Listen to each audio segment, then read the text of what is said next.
Hey y'all, I just wanted to preempt the video that you're about to see in regards to the situation over in Gaza, Palestine, Israel.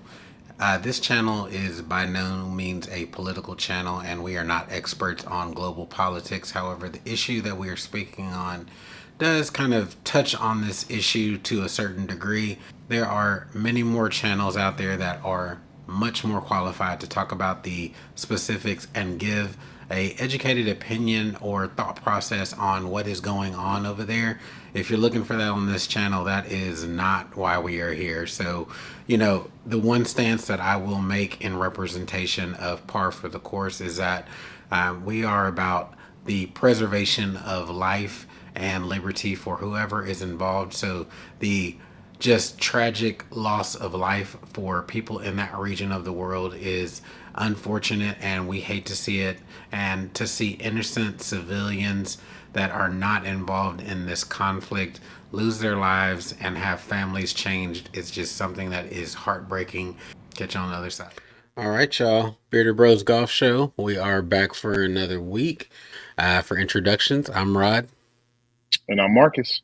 PGA Tour and Saudi PIF, let's kind of put the live part aside, besides some comments that Phil made this week, that the framework agreement could be in trouble. They have, an artificial deadline of December 31st, but a lot of these deals end up getting extended on the business side of things, and you can create another deadline. But, with world events, the stuff that's happening over in Palestine and Israel and them going back and forth, Mohammed bin Salman, MBS for short, has, come out in support of Palestine, which, the US takes the stance, from a general standpoint that we support Israel.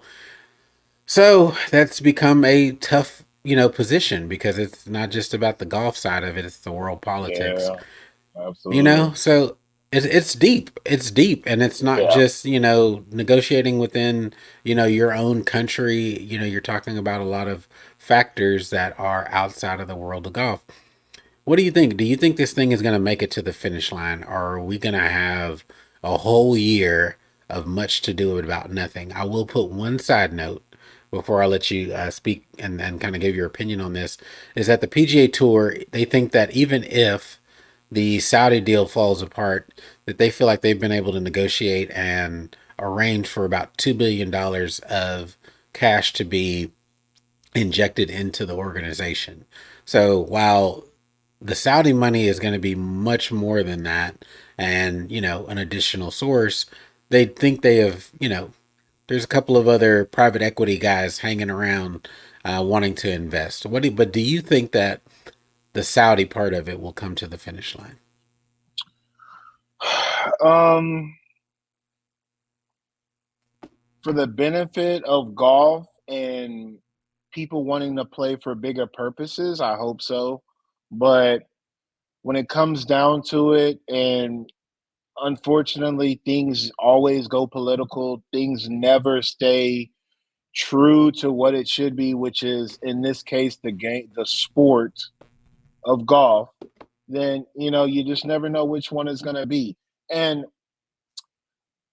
I try to be as neutral as possible about things like this. So I want to say I wanted to go through, but when America is so pro-Israel and these you know backers and financial people that are trying to give us money are saying that we are for the land of Palestine and the people of Palestine, that might get in the way of these things. So we might have another, again, like we were saying in previous episodes, we might have a year of litigation again. We might have to just keep going through this to make sure this all goes through swimmingly.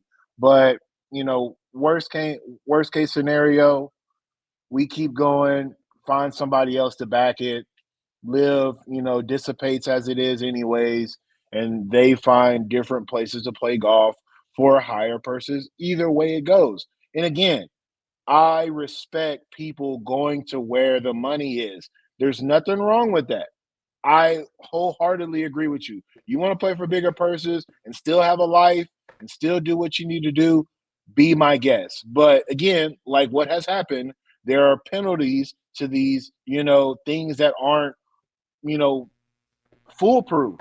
So Yeah. you go to a startup, the startup doesn't work out. And again, we were talking about it. I think I brought it up just randomly about that one of those dental offices that you used to work at that was kind of a startup. Mm-hmm. It's like, the check started bouncing. I don't know if this is really going to fall through. Something like Yeah. that might end up happening.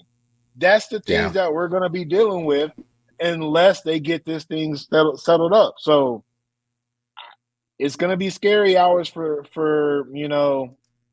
those guys across trying to play, 14 events and not really lock in like they should. So Yeah. I don't know. I agree with you. I mean, there's a lot of complicated factors that, I'm not gonna so say complicated. I know it all. I know it all, and if it's gonna make it to the finish line. So we'll see. I mean, I'm pretty sure that they're not gonna meet the December 31st deadline. I think that's Hmm. pretty much a given. There's just, not enough ground that's been made up at this point.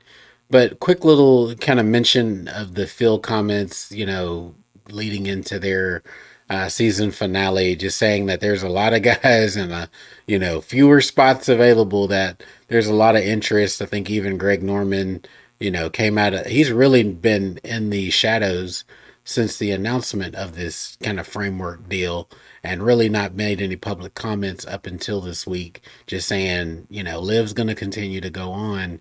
Um, I don't know about all that. I think that the PGA Tour has done whatever they needed to do to lock down. I think it's about five players that I think would have changed the equation and shifted the balance. A Tiger Woods going over would have devastated it. The Yep. PGA Tour. Him and Rory. They no longer want Rory because he's been such an outspoken, proponent. If he ever shifts over to live, I don't think he'd ever live that down. No pun intended. And they've gone on to form the TGL League, which they continue to sign up players and get people involved in that. We'll see how that concept comes together. They've been able to retain John Rahm, Jordan Spieth, Justin Thomas. I think those are the key names Yeah. that move the needle over here in the U.S. And if other players outside of that defect, I don't think it hurts the PGA Tour in any way. We see the stars continuing to be bred. We learn new names. We see people performing at a high level, trying to get that popularity and that success. That I think it will pan out just fine. I do want to play a video that I found on Twitter from my golf spot, and I think it pretty much encapsulates what we've been expressing about this. Like really quickly, it's like a 25-second clip. So let me pull this up. We don't, yeah, we're totally on board with your different. Like, it doesn't work like that. The world has never worked like that. You can't expect to come in. There's no situation I can go into and say, hey, look, I know you've been doing things a while. You have an established process, but you need to change just for me because I need to be different to succeed. So, if you could just adapt to my needs, I would really appreciate that. The guy that expects you to do that, he's a dick.